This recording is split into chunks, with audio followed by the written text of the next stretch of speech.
All right, we're recording and we are live.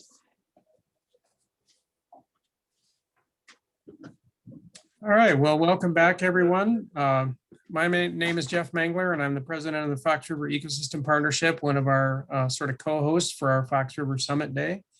Thank you all for joining. I hope you've enjoyed everything that you've heard so far. I know that I have. I've learned things, and there's things I'm anxious to go back and rewatch because these sessions will all be recorded and made available later. So you can go back and pick up things that you might have missed. Right now, we're concurrent with another session. So if you find that you're in the wrong session, you can cut out and join that. But that's one of the beauties of this virtual world is it will all be recorded and go back and pick up things that you might have missed later off the Zoom recordings that will be shared eventually.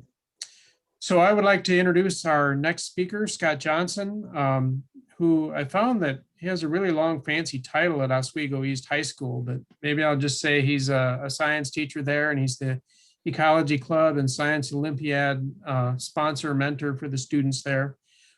Scott grew up along the Fox River in Oswego, Illinois, immediately downstream from his environmentalist grandfather, known to many of us, the late Dick Young, who's the author of Native Plants and Natural Areas of Kane County. Under his grandfather's guidance, Scott acquired a deep appreciation for the natural world and spent his childhood exploring islands, catching fish, and photographing nature. After graduating from North Central College, he became a science teacher at Oswego East High School and currently sponsors the Ecology Club. And he's here to tell us 100 years later about a Fox River photo canoe trip. And I'll let him explain that. Scott. Thank you, Jeff. Thank you very much. Yes, my name is Scott Johnson. I am a science teacher at Oswego East High School. Thank you all for coming today to listen to this. I'm going to share my screen here and share a presentation with you. This presentation can be told in 3 different ways. First, it can be told as a family history. This is my family's connection to the Fox River. As it was mentioned, I grew up along the Fox River in Oswego, Illinois. And on the right, you can see a partial family tree. All of those circles and squares are individuals that lived, some are still living along the Fox River. You don't need, I'm not going to bore you with a detailed history of my family tree, but I put a few names in there because they're key components to this story I'm going to tell. The main character is Dwight Young. He spent much of his life along the Fox River, and he's the one that captured these 50 photographs of the Fox River in the year 1912. But it took a lot of people to get this story to where it is today. I might mention them or reference them as we go through. But I was kind of not expecting this story to be as interesting as I thought it was. When I originally started working on this project, I was convinced my family would be interested in this, but I didn't realize that the scale of it was something that as I dove into would reach out into the community and have other people interested in seeing as well. So I'm really happy to do this presentation for you today. Another way we could tell this story is through environmental change. If you are familiar with the Fox River, the lower Fox River is a section that's about 40 miles long towards the end, which runs kind of where our story is going to take place is from Oswego all the way down to Ottawa. And one of the major geologic features that make this section of the river interesting is the St. Peter Sandstone Bluffs. And we were curious as to what 100 years of erosion, what 100 years of flooding and ice jams would do to the images we saw. You know, would these landscapes be the same, or would they have changed over time? We were hoping to find the exact same locations, but if so much erosion had occurred, we were prepared that it might make for challenging site locations. The third way we can tell this story is through an ongoing, mysterious history lesson. And enter Dwight Young, my great-grandfather. He lived from 1892 to 1975. He passed away before I was born. He was an Oswego resident. He had a friend named John. We didn't know John's last name until the very end of this project. He would later become a professional photographer. In this image here on the right, he is about 19 years old, and he's just learning how to, take photographs. And he actually set up a shop and spent some years as a professional photographer. But one of the stranger things he might have done was complete a boat trip from July 6th through the 8th in 1912 with him and a friend named John. And that's all we really had to go off of, because he didn't really talk about it afterwards. No one knew he took this trip.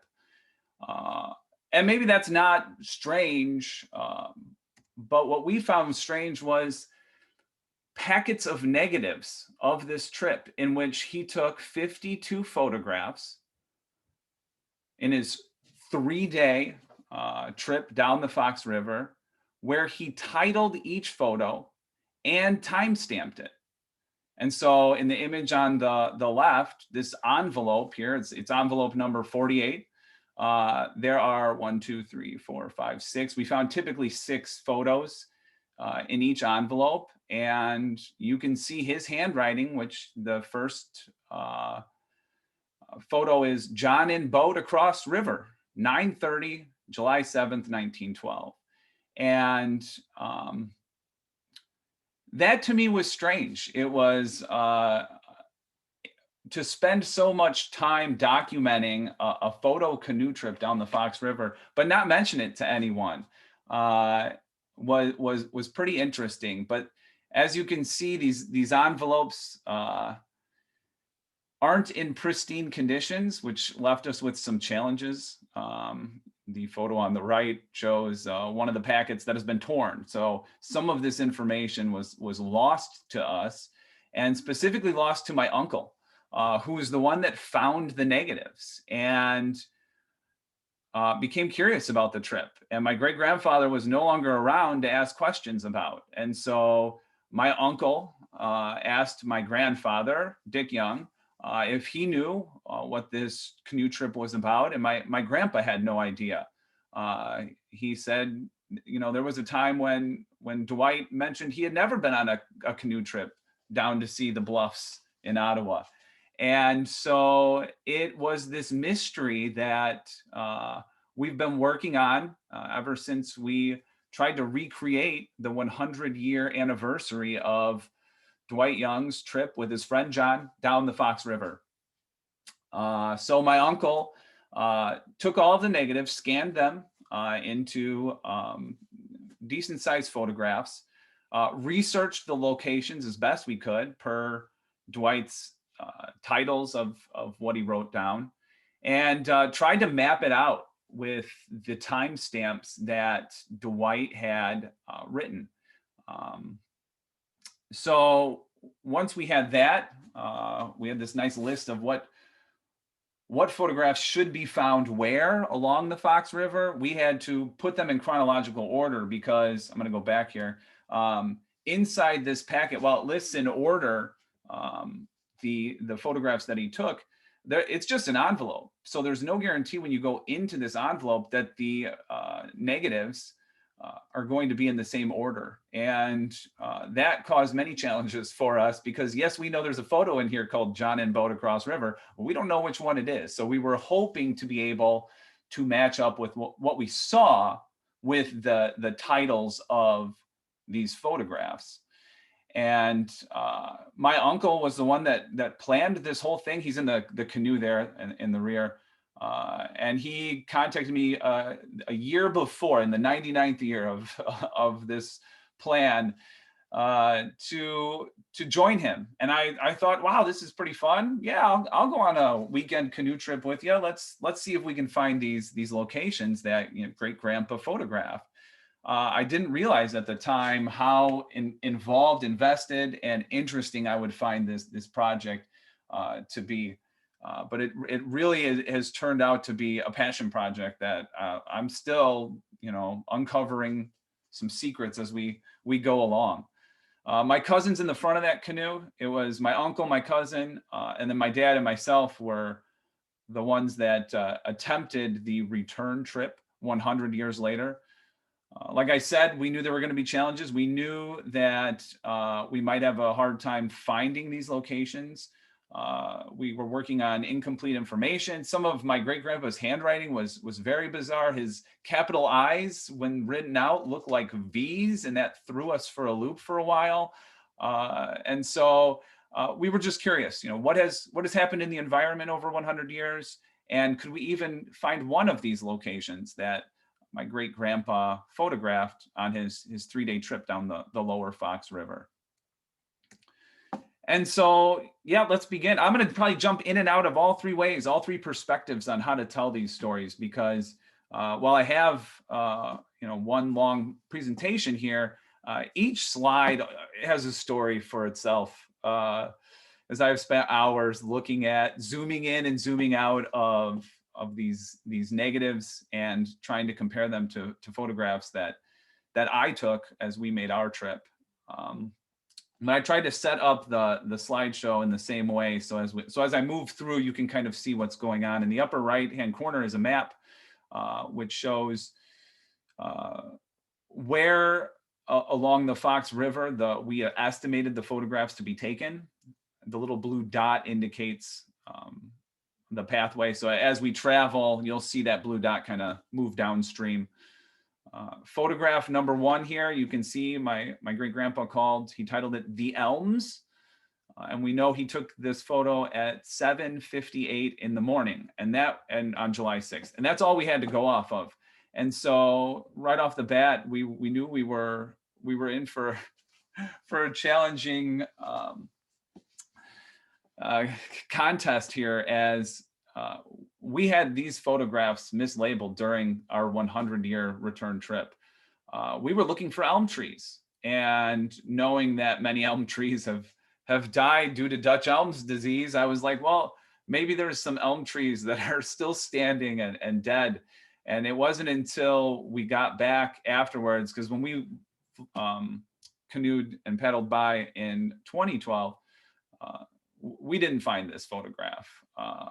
We just kind of floated right on by. And it wasn't until we got back and I started researching this and asking local historians, can you help me out with this photograph, which is a great photograph showing a structure there. There's a little wooden structure there. And it was my mom's cousin, Glen, who also lives in Oswego, that said, you know what?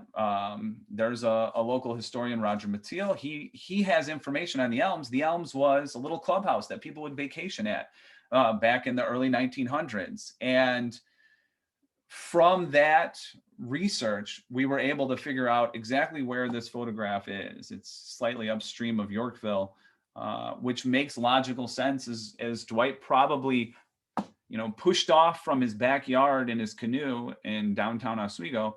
And if he left in the morning, he would arrive to Yorkville right around 8 o'clock in the morning. And so it makes logical sense now. I'm excited to try and find this location again the next time I go on a canoe trip. But as of right now, this photograph still remains only visible from 1912. But let's move on to easier targets. Here is a photograph titled Crossing the Yorkville Dam. We were pretty confident we were going to be able to find this one. I think this is a great photograph, might be one of the best ones in the batch.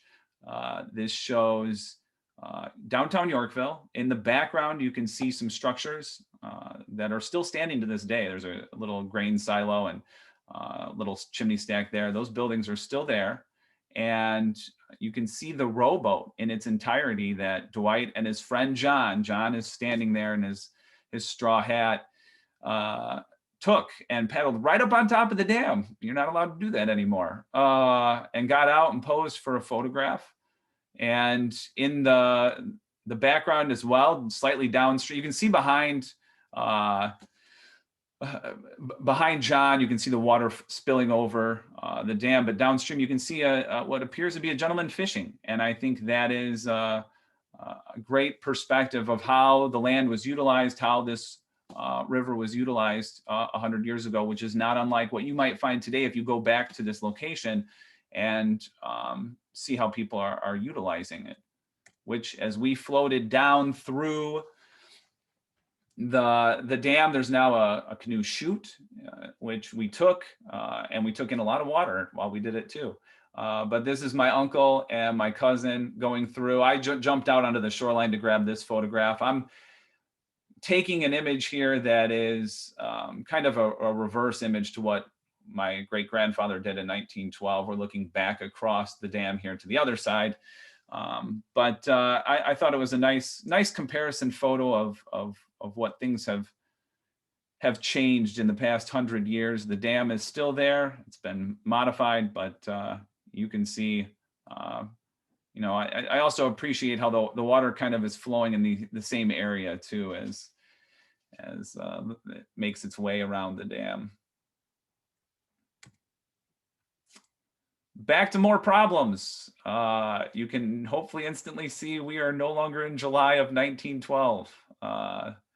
This is the only photo that went missing. So this photo did not survive. We don't know where it was. We know it existed because my great grandfather titled the photo Plano Bridge, but when we went into the envelope packet, we couldn't find anything. I still took a picture as we floated by the Plano Bridge. And it was later when Glen Young said, you know what, we might be able to get you a stand-in. There's another negative that's labeled Plano Bridge. It was taken in 1913 by Neil Young, Dwight's brother. And he goes, the only problem is in wintertime. And I debated about putting this photo into the presentation, but I thought, of course I want this in here. This is a great photograph showing how people use the river in the wintertime. River would freeze solid and people would ice skate up and down the Fox River. And so this is Neil in his ice skates standing in front of the Plano Bridge. And if you zoom in on my photograph on the right and the photograph on the left, those pylons in the background are the same. I think I've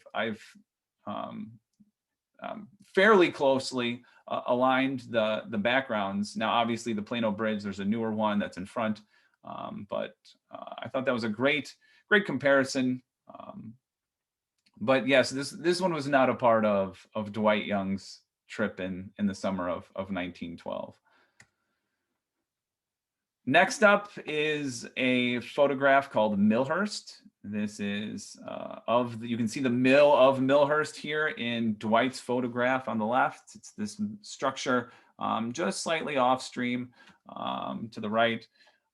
In my photograph, you can, if you zoom in, you can see the same pylons that are kind of emerging from the water in the 1912 video as there is in the 2012 image. And as we shot through this system, I looked at the building. The mill itself is still standing there, and I took a photograph of it as we went and passed by. And I zoomed in on my great grandpa's photograph, and I thought, is this the same building? I can't quite tell. Spent a lot of time looking at this photograph, trying to match up. Obviously, I'm looking at a different side of the building. And it wasn't until I went back to more historical records where Neil Young saves the day again, probably on the same trip where he's down at Plano. He's probably ice skating and taking photographs as well.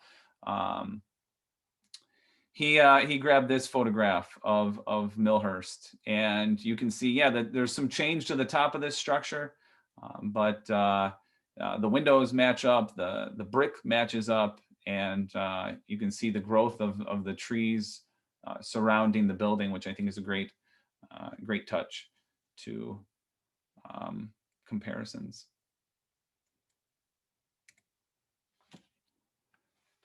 This is where things got challenging for us. This is where the packets ripped. And so we know that the monument is a photograph that was taken at 11:40 something on July 6th in 1912. Clearly shows the Fox River. It shows a hillside, and at the very top is what we assumed would be the monument. And zooming in, you can see the structure that exists. And I really thought, since we knew within 10 minutes when this photograph was taken, we were going to find this image. And we did not. We floated right by the monument. I took a bunch of pictures of basically the shoreline. We didn't know. One of the challenges in a photo canoe trip where you're not given any instructions, are we looking to the right side of the canoe or are we looking to the left side of the canoe? It's very difficult to tell. So we're scanning around both sides of the river. And what we found was a lot of trees in and around this area. And it wasn't until after we completed the trip that my uncle said, I'm pretty sure I can go to Google Images and see about where this is.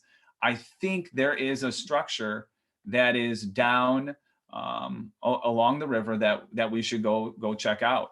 And so I jumped in the car and drove down to Subat Forest Preserve down in Yorkville, or down in Plano, and parked and got out and saw a hillside. And I said, well, let's see what's up here. And so I climbed my way through some really dense shrubs, and sure enough, got to the top and I found the image on the right, which is the monument. It is not visible from the river anymore. The canopy is too thick. Perhaps in the wintertime, if you were to do the trip, you'd see the monument from the river, but I just goes to show that there's still moments to find these locations, and with some research and some dedication, we might be able to track down some of the missing ones that we have, that I've already shown, and you can see. Like this one, sand pit. We have no idea when he took this, which made it really complicated. If you can imagine our canoe trip, we had just struck out on finding the monument and we completely missed the sand pit as well. We didn't know when it was taken. We were guessing it was fairly quickly after the last photo, but we weren't entirely sure. And I don't know how we missed this, because after studying the photo, there is a structure in the middle of the river. This appears to be a sand mining facility on the right side of the photograph. And then there is an island with like a tower structure and some cables that are carrying sand to the left side of the river, which would be where the railroad tracks are. And so if I had spent some more time thinking about this photograph before we started our trip, I think we would have been able to see this one as we passed right by the island. I know it's where this photograph was taken. The next time I take this canoe trip, I'm going to try and snag a comparison photo here to show what these two side-by-sides would look like.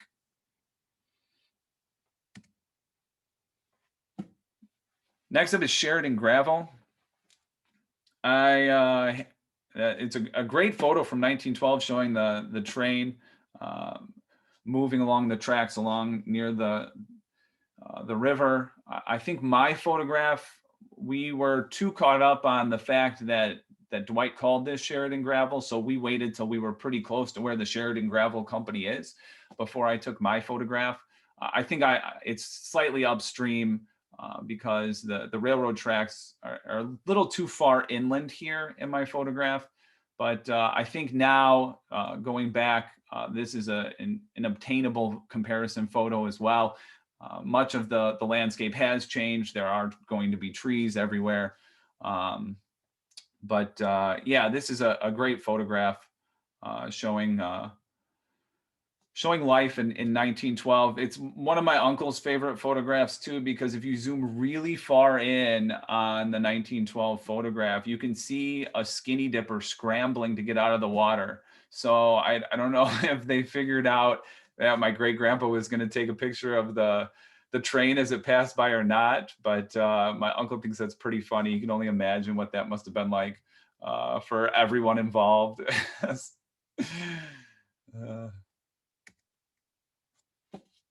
Here's a great comparison shot. I'm not entirely sure I hit the nail on the head here, but I think I'm pretty close.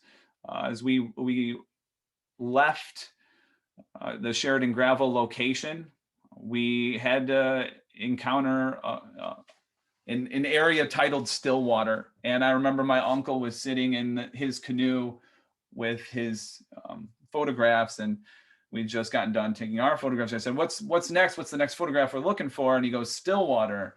And I said, well, what does Stillwater look like? He's like, I don't know. And I remember paddling, being like, oh my gosh, this is like I'm on a lake. And then it was like, we're not going anywhere. This is still water. And so I took my camera and took a photograph of just what was around at the time. And I really think this one is spot on perfect. Maybe I should have been a little closer to the shoreline, because you can see in the 1912 photo, some maybe plant growth along the shoreline there at the bottom of the screen, whereas I'm kind of in the middle of the river at this point. But it does a great job of showing the river as it banks to the right and out of sight in both photographs. I'm pretty confident in this one that it was in the same spot. And then Glen Park. We knew we should be looking for bridges. The first day of my great-grandfather's canoe trip, he photographed a lot of bridges. He photographed dams, bridges, and buildings. And so we knew ahead of time that there was a bridge in this photograph. So I just took pictures of bridges as we went by. There's a few as you move away into the rural areas. And so we were hoping for whatever the structure is coming down off the shoreline on the right. It might be a big slide or staircase or something. That was not present when we were going through. But these two photos both show the bridge. I think this is North 41st Street. And the structures are pretty similar there. There's a new bridge with it, but the old bridge is the pylons are still there as well, which makes for a nice comparison. And that kind of ends day one. Dwight is at camp here, and you can see really what his primary target was, which was day two, photographing the sandstone bluffs of the lower Fox River. And I'm not sure if you guys have canoed down there. This is what we were most curious about, these photographs you're about to see. St. Peter's Sandstone Bluff, I have a sample here. I'm not sure you can see or not, but just as I rub my hand across it, I can hear the sand and feel the sand just falling off of it. And so if you have these bluffs that are made out of sandstone, how would they survive 100 years? And so what the photos that we were hoping to see, we didn't know if these sandstone bluffs would match up appropriately or not. What Dwight does here is he walks across the river and then takes a photograph shortly after, showing what he's about to go through in his rowboat. His next 5 photographs can all be seen from this photograph. And I think my photographs as we were going through match up pretty consistently. I'll talk a lot about how much I've studied the grooves in the rocks, but I'm pretty sure all of these photographs are spot on. This one's titled Arch. You can see a little bit of erosion has occurred over time, but for the arch, which is shown here with some vegetation in 1912 growing underneath it, still present today, still vegetation growing underneath it. And it was about here when I was analyzing the photos that I realized we also hit our canoe trip at a similar time where the water level was the same, because the water level is about the same in all of these photos, which probably made it easier for us to find the locations and then to match up the photos afterwards. This photograph is called Overhang. And I spent a lot of time studying the lines in the rocks, and they match up pretty good. This photograph is Cave. This one was fun.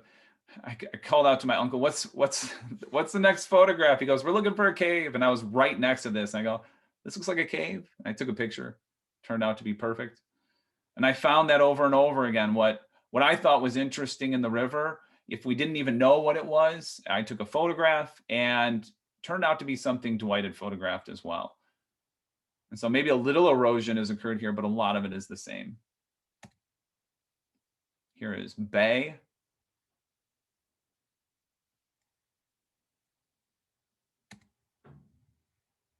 And then one of my favorite photos, John in boat across the river. If you look in really closely, you can see Dwight's set up. He must be standing in the water, and John is hanging out along the far shoreline there. You can kind of see his boat in the water. He's sitting there. And then my comparison photo, I have Tim and Greg in canoe across the river. That's what I'll title mine, because my uncle and cousin can be visible there as they're taking a look at the bluffs, this second round of bluffs here. And what I really like is, I know this is the exact location, because if you look at the dark circles or dark spots in the 1912 photograph, you can also match those up spot on with the ones that I took as well. I might be just slightly interior in the river and where my great grandpa was. Here's my great grandpa took a picture downstream at this point, and I did too. And you can see those dark spots again line up pretty consistently.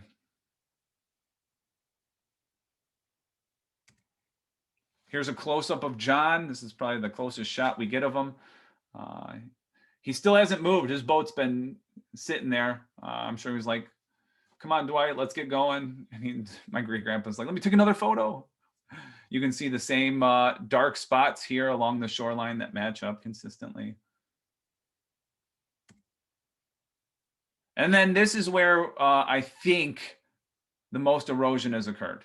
These two spots are identical. There's an L-shaped dark location here in the photograph from 1912, and it matches up if you zoom in on my photograph. And what my great grandpa called pillar and cliff, there's a pillar in the water here. You can see water's flowing on both sides of this pillar. We didn't see any of those. Now, we may have missed them, but we knew to keep our eyes out for that. And because we didn't see any, I'm wondering if that has officially eroded away within 100 years time.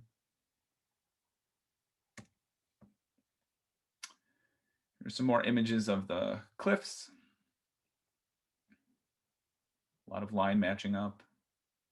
His photos do a nice job of adding color to his photos. Here's one I'm still missing, but I like that it's called Cedars on the Cliff, and the conifers of the lower Fox River are some of the lowest in the country, the endemics. And I think that's a great photo to show kind of what exists down there as far as plant life. Here's Overhanging Tree. I think I could have done a better job of matching these up, but again, the lines I think are pretty good. And then another one of my favorite photos, men fishing upriver. This might be one of the only ones my great grandpa took going upstream. And it shows people after he has already gone through. They have buckets and big fishing poles, and they were wading in and fishing along those bluffs.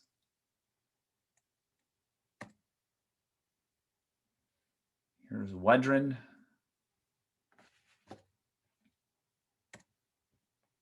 And then things kind of unravel for Dwight. I love that this photo is titled Rapids Where We Got Wet. The quality of the negatives deteriorates quickly here.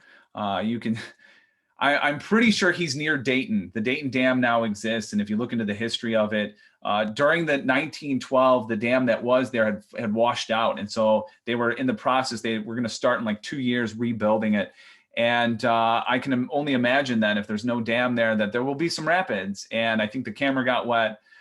Dwight gives up, putting timestamps on things. He's probably pretty angry at this point. You're at the end of day 2 and you get all wet in a canoe trip. It's never fun. I have a photo of my cousin here, caught a nice white bass as we were going through. We had a portage around the dam, obviously. This is right before we were politely told that we were fishing illegally and needed to vacate the premises. So we left and continued our journey on. But I think our enjoyment of this photo was much greater than my great grandpa's, that's for sure. He had a harder time there. And then he sets up camp at the end of day 2. He's got a picture which shows, I love this photo as well. It shows the river in the background, probably Ottawa, down in the far reaches of the photo. Then it shows the forests, some agriculture, and the prairie. And it's all in one photograph, showing what, images would have been like in 1912. And in the morning on his 3rd and final day, he takes a picture of his camp. This is the only one we have of his campsite. I love this photo. It's a great photo. He must have slept with the plants in that tent. He's got a nice fire going. Looks like food on a little table there. It's a great image. And then Dwight spends, for the most part, he spends much of his time in Ottawa. Some of the monuments he took pictures of in Ottawa. Here's his photo of where the rivers meet. I've studied this one for a long time. I have no idea which one's the Fox River and which one's the Illinois River. I think an argument can be made both ways. Regardless, my uncle actually went down. Our journey stopped in Ottawa. We got out of our canoes, but my uncle went across and took a photo of where the rivers meet as well. So that's your comparison here. This was from a couple years earlier than the 100-year anniversary, but yeah, it's a nice photo. And then my great grandpa continued on in the Illinois just to see Starved Rock, and he took a nice photo there of Starved Rock. We don't know what time of day it was. We did not venture out into the Illinois River in canoes. And then here's his final photo, M Canal between Seneca and Marseilles. And we were thoroughly confused about this. How did the canoe get so far east? What is going on here? And then when you study this photograph, you realize, oh, that's a train conductor. And what did he do with the boat? Did he just leave the boat in Ottawa? Did he throw it on the train?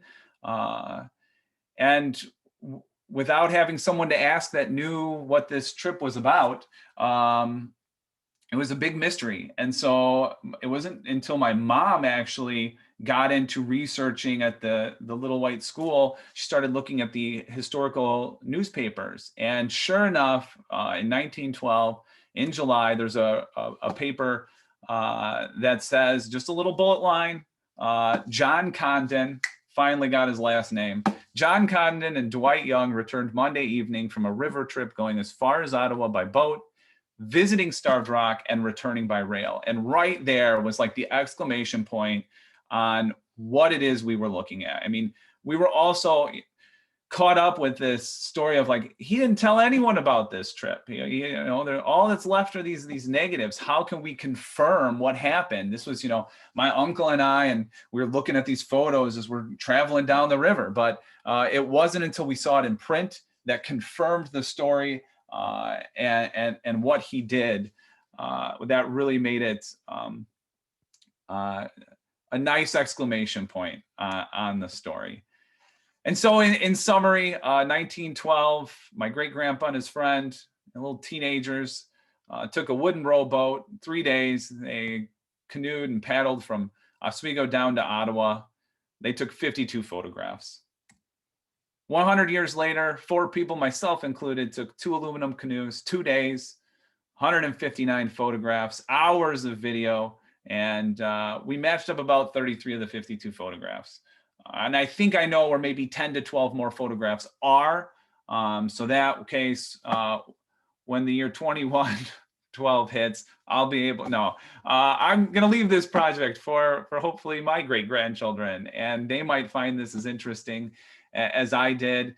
And they'll go through it and they'll try to find the photographs, not only that Dwight took, but that I took, because I also labeled my photographs and I used crappy titles as well to really confuse them. I have one picture I just called The Willows.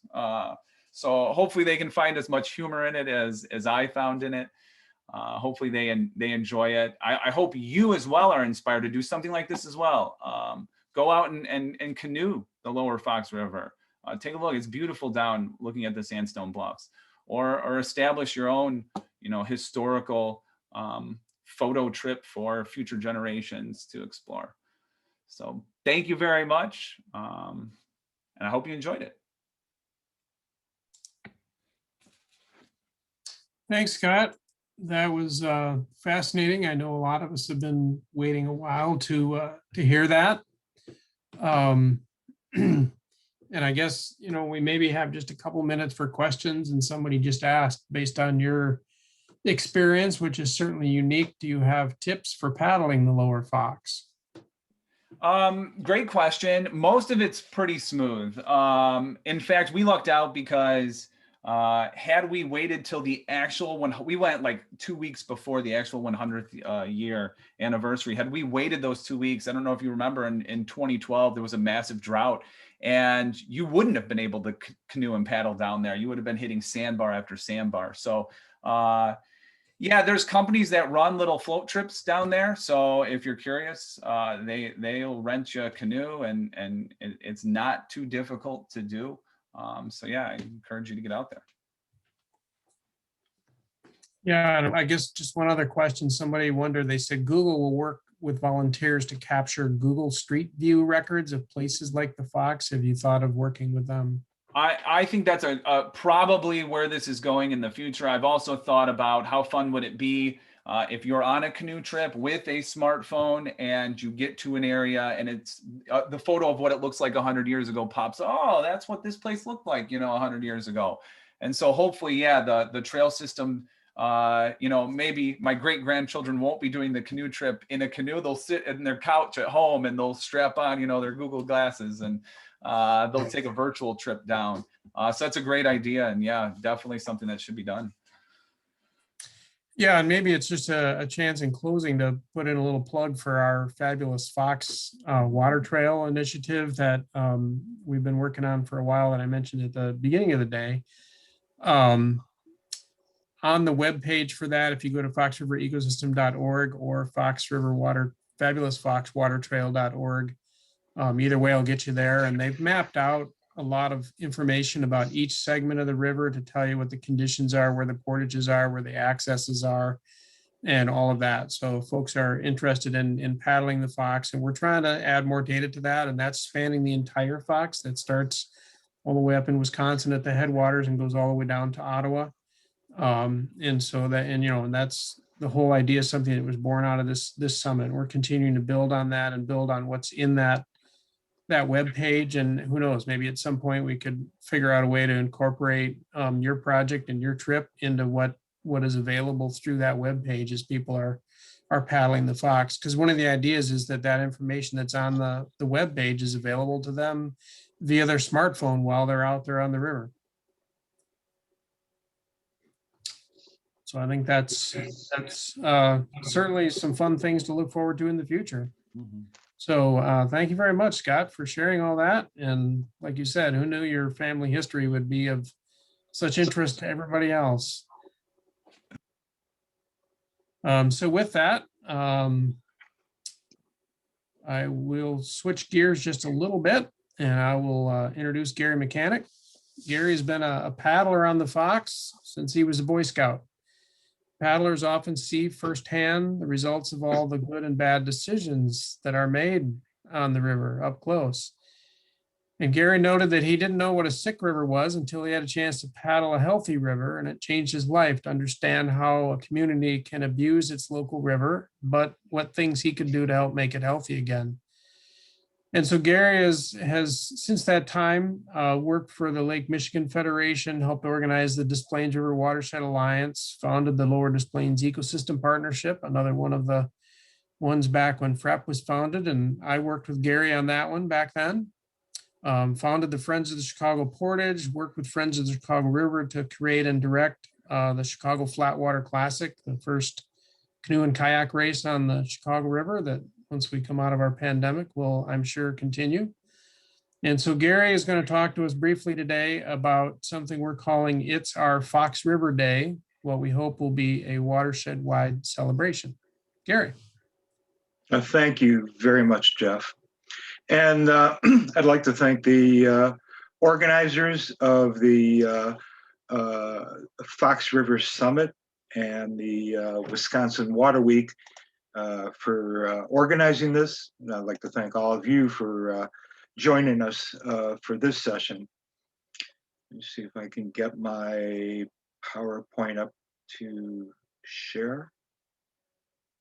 Go to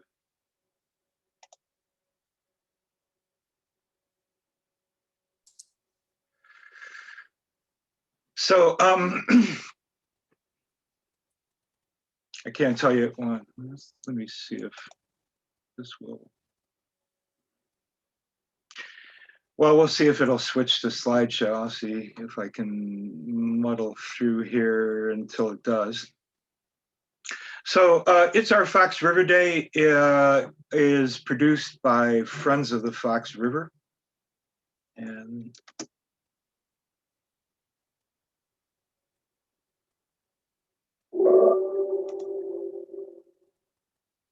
Friends of the Fox River's mission is to preserve, restore, and protect the Fox River watershed's resources by connecting people with nature through education, research, restoration, and advocacy. And one of the things that makes Friends of the Fox River a little different than most of the participants in the Fox River Summit is that our mission encompasses the entire watershed. One of the major activities of Friends of the Fox River is our education.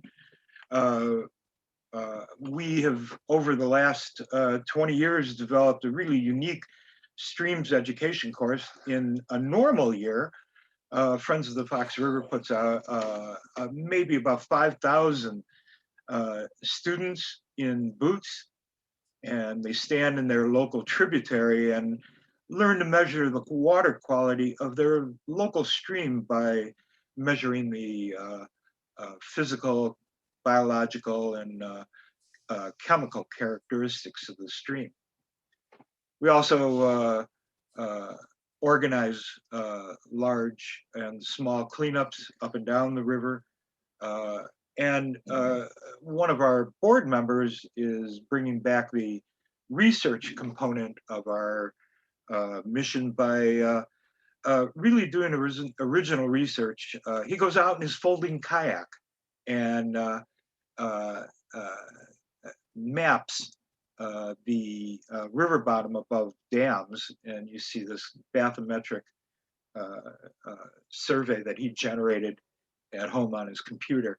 So he's trying to figure out what happens to the shoreline. How does it impact riparian owners as we remove these dams? So just a little overview of what I'm going to talk about quickly. Define what the event is, what Friends of the Fox River's role is, and how governments, public landowners get involved, how we involve people, and then how you can help out. So it's our Fox River Day because this is a river length and watershed wide celebration, and cleanups. Friends of the Fox River can't produce these up and down the river on the same day. So we depend on local organizers, local organizations to produce cleanups or celebrations, and celebrations that celebrate the place that the Fox River has in our lives and our communities. As I said, it's from the headwaters to the confluence, all along the main stem and throughout the watershed. And it is always on the third Saturday in September, this year, September 18th. So what do we do to help out local organizers and produce this river length and watershed wide event? First, we appeal to local governments and organizations to adopt It's Our Fox River Day proclamation and pledge to support local events and local organizers. We appeal to chambers of commerces and local businesses to support local organizers and event volunteers. Really what we're trying to do is reward local volunteers for coming out and engage them in coming back, making this a traditional event. So if we can buy everybody a free lunch off a food truck, give everybody a hat or a t-shirt, help this generate a tradition of doing this event. We support local organizers. We'll help you plan your event. We'll help you obtain permits, special event permits. And many times if you need a special event permit, we can help provide insurance. We can help publicize your event with a dedicated webpage and our regular social media posts. We have on our social media platforms about 4,000 followers. And then we can help you recruit and register and inform and thank your volunteers. So we provide a infrastructure to support local events. I mentioned the proclamation, and this is in the common language of government proclamations with all the whereases and the therefore, but this was really designed for all kinds of organizations, not just governments. So like your homeowners association or your Boy Scout troop or your faith community or your bowling league can all pledge to make this an annual event, put it on your calendar. So that's so much of the outreach that we do, and governments have responded. Here's Racine County in the first year when we started to create this event, adopted the proclamation word for word. Here's the board of Kane County. They adopted the proclamation. The largest, second largest city in Aurora, the largest city on the Fox River, the city of Aurora, adopted the proclamation. And the city of South Elgin got a little creative, harkened back to the old parchment proclamation days. So that's so much ink on paper, and what it really translates into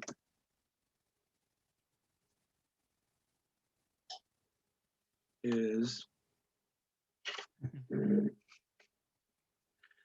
my slides go.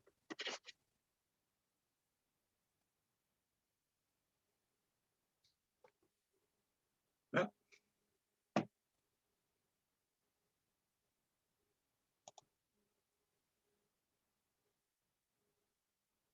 So that couple on the right, Mark Gibson,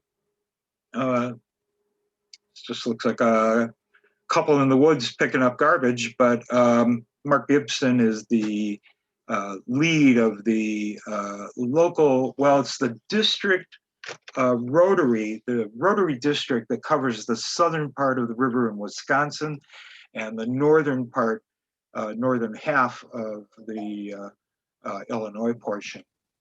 So I don't know if anybody can see my screen. Jeff, can you see my slides? I can't. Yeah, we're seeing them okay. Yep. Okay. My screen's lagging. Yeah, there was some lag. Yeah, there we go. It's right.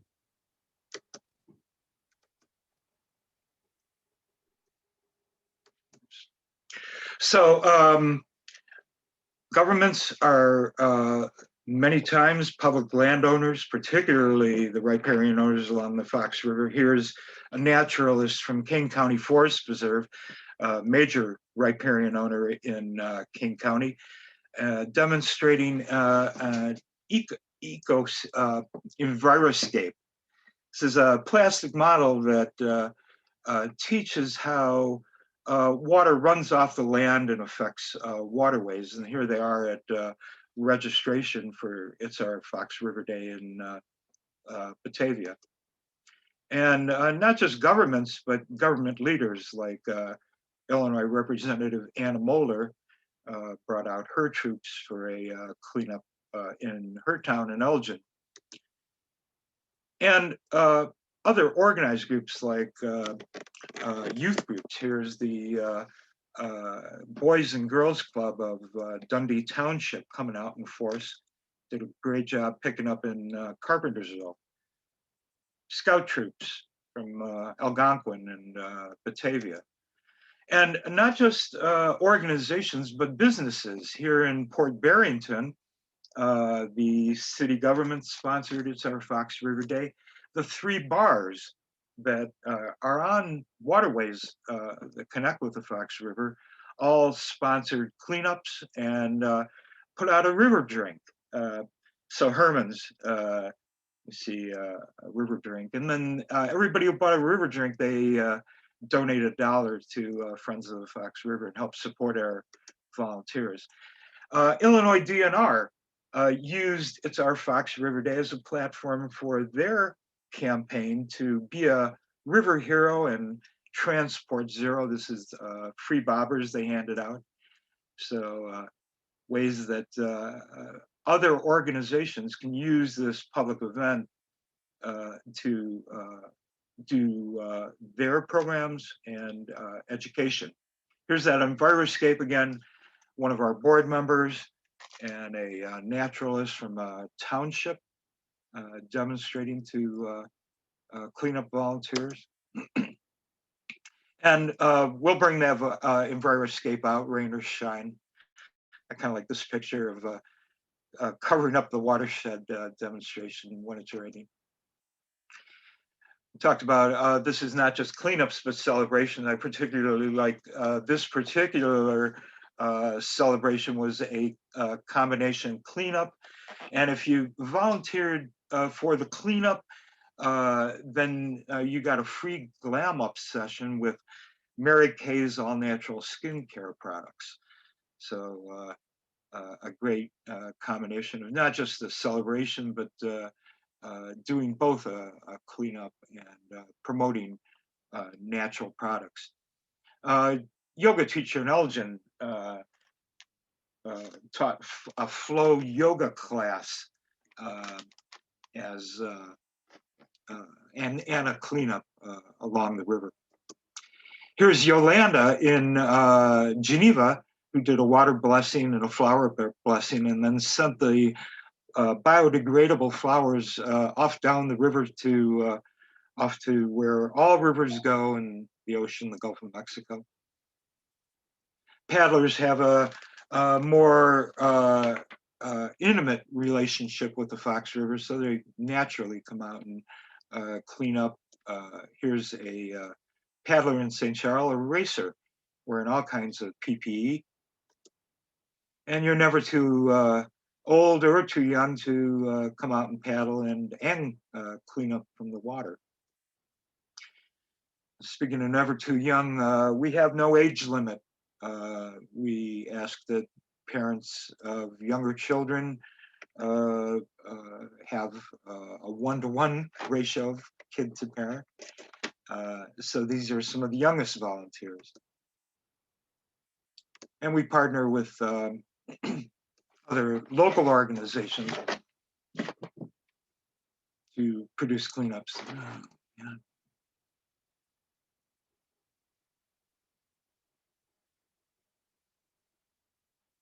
Families, people of all ages.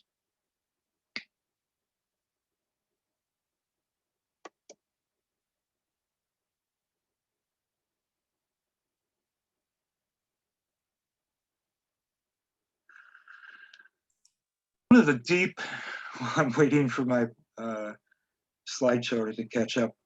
One of the deep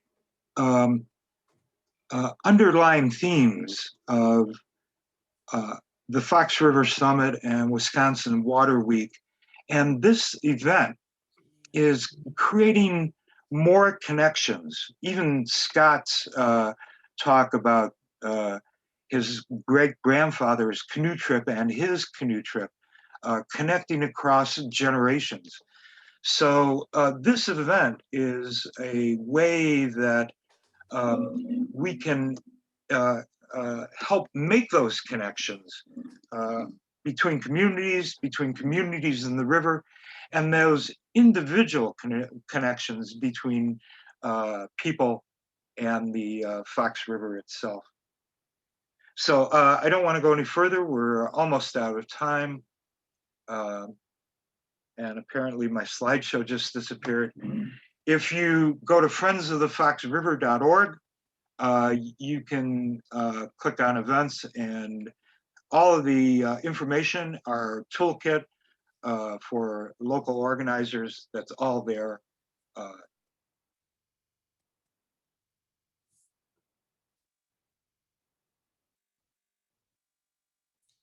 Well, Gary, it looks like you froze up now, not just your slides. Hopefully you all can hear me all right. Thank you much, Gary, for sharing that. My organization, FREP, is also fully supporting all the efforts that Gary has talked about with this day. It was originally conceived of much earlier than Gary talked about by then Lieutenant Governor Pat Quinn in Illinois, but we're trying to really make it, as he said, a full watershed-wide event, and both his organization and mine will be happy to assist any organizations that want to plan their own event along the river. It's going to take a whole community, and that's what we're hoping to do with that. So we just wanted to make everyone aware of that. You can find more information at both of our web pages, friendsofthefoxriver.org or foxriverecosystempartnership.org.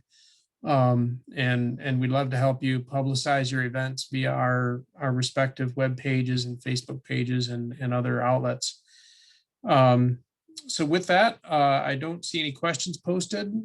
So I guess I will turn it over back to you, Sarah. I think we're at the end of our time and ready for a break before this afternoon's sessions. All right, sounds good. Thank you, everyone.